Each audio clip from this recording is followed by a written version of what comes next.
Press Lord, देवाची स्तुती असो. स्तोत्रसंहिता 34:8 मध्ये परमेश्वर काय म्हटलंय बघा.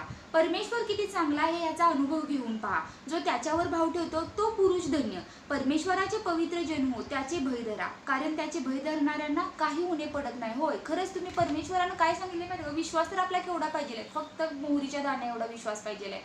ज्या वेळेला येशूच्या बाजूला लोकसमुदाय होता, पण त्या रक्तस्रावी स्त्रीनं काय केलं, येशूच्या फक्त वस्त्राच्या गोंड्याला स्पर्श केला तरी तिला आरोग्य प्राप्त झालेलं. येशू काय म्हटला, माझ्या शरीरात मला कोणी स्पर्श केला असा येशू म्हटला. पण कित्येक तर लोकसमुदाय होते, कित्येक लोकांचा स्पर्श झाला असेल, पण येशू काय म्हटला, माझ्यातलं शक्ती निघून जात आहे, मला कुणीतरी विश्वासानं स्पर्श केलेला आहे. त्या ठिकाणी त्या रक्तस्रावी स्त्रीचं आरोग्य मिळालेलं आहे. तर आपला विश्वास देखील केवढा पाहिजे, फक्त मोहरीच्या दाण्या एवढा तुम्ही विश्वास ठेवून बघा, कारण आपल्या स्वप्नांच्या पलीकडे आणि आपल्या कल्पनेच्या पलीकडे पुरवणारा आपला परमेश्वर आहे. परमेश्वर खूप चांगला